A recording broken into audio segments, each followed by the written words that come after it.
सुरू केलं तेव्हापासून खऱ्या अर्थाने आपण पत्रकार दिन 6 जानेवारीला साजरा करत असतो। मागील वर्षी सुद्धा आमदार अमोलभाऊ खताळ पाटील यांच्या वतीने मोठ्या प्रमाणात पत्रकार दिन साजरा केला होता। त्यावेळी सुद्धा मोठ्या प्रमाणात पत्रकार उपस्थित राहिले होते। त्याचप्रमाणे कालही आमच्या विनंतीला मान देऊन आपण सर्वजण इथे उपस्थित झालात, त्याबद्दल मी आपणा सर्वांचे स्वागत करतो। स्वागत करतो। ज्येष्ठ संपादक प्रतिनिधी गौतमजी गायकवाड, त्याचप्रमाणे देवी पुढारीचे शिवाजी क्षीरसागर यासह सर्व पत्रकार मित्र उपस्थित झाले आहेत। त्यांचे मी आमदार अमोल खताळ पाटील जनसंपर्क कार्यालयाच्या वतीने मनपूर्वक स्वागत करतो। आणि या कार्यक्रमाचे अध्यक्षस्थान ज्येष्ठ पत्रकार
जांभेकरांच्या जयंतीच्या निमित्तानं, दर्पण दिनाच्या निमित्तानं आपल्या सर्वांना शुभेच्छा देतो। खरे तर बाळशास्त्री जांभेकर म्हणजे फक्त 34 वर्ष आयुष्य लावलेला मनुष्य आपल्याला, म्हणजे 20व्या वर्षी मुंबईच्या LPS मध्ये प्राध्यापक म्हणून, गणिताचे प्राध्यापक म्हणून रुजू झाले होते। आणि 1932 साली म्हणजे वयाच्या 20व्याच वर्षी त्यांनी दर्पण नावाचं मासिक सुरू केलं होतं। कालांतराने ते बंद पडलं। मध्यंतरी 1842 दरम्यान त्यांनी एक मासिकही सुरू करण्याचा प्रयत्न केला, परंतु तो जो काळ होता तो भयंकर संघर्षाचा काळ। अशा परिस्थितीत त्यांचा विचार शिक्षणाचा प्रसार, स्त्री शिक्षण म्हणजे जे आपण म्हणतो की नंतरच्या काळामध्ये इतिहास बराच काही आपण वाचला असेल, परंतु ज्या पद्धतीने ते आद्य मराठीचे आपण पत्रकार त्यांना मानतो, मराठी वृत्तपत्र सृष्टीचा पाया ज्यांनी रचला आपण असं त्यांना मानतो। त्यांचा मूळ उद्देश हे सर्व करण्यामागचा शिक्षणाचा प्रसार, स्त्री शिक्षणाचा त्यांना अधिकार मिळाला पाहिजे, स्त्रिया शिकल्या पाहिजे।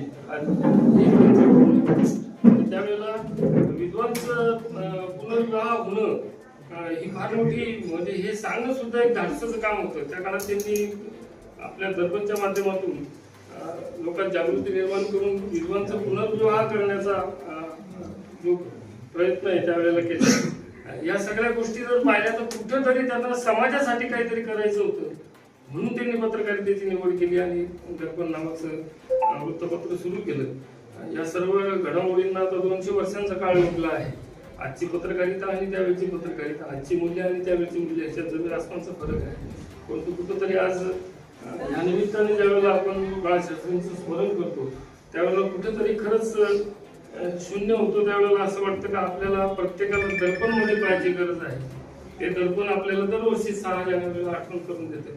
फक्त गरज एवढीच आहे की प्रत्येकाने ती जाणीव मनात घ्यायला पाहिजे आणि एकदा त्या आरशात डोकावून पाहायला पाहिजे की खरोखर आपण तो वारसा जोपासतोय की केवळ फक्त 6 जानेवारीला दरवर्षी आचार्यजींचा कार्यक्रम साजरा करतोय, याची जाणीव प्रत्येकाने करून घ्यायची गरज आहे।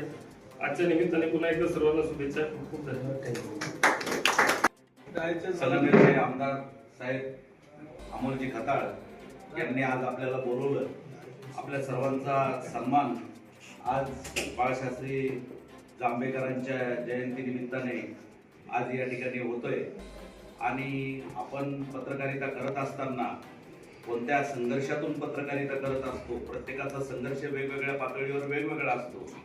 राज्यकर्त्यांनी सुद्धा पत्रकार ज्या वेळेला काम करत असतो त्याला बातमी अतिशय महत्त्वाची असते आणि बातमीमध्ये एखाद्या बातमीला उत्तर देण्यासाठी जर आपल्या संदर्भातली बातमी असेल त्यावेळेला आम्ही आपल्याशी संपर्क करत असतो, त्यावेळेला आमच्या संपर्काला आपण दाद द्यावी अशी आमची या ठिकाणी आपल्याला नम्र सूचना आहे.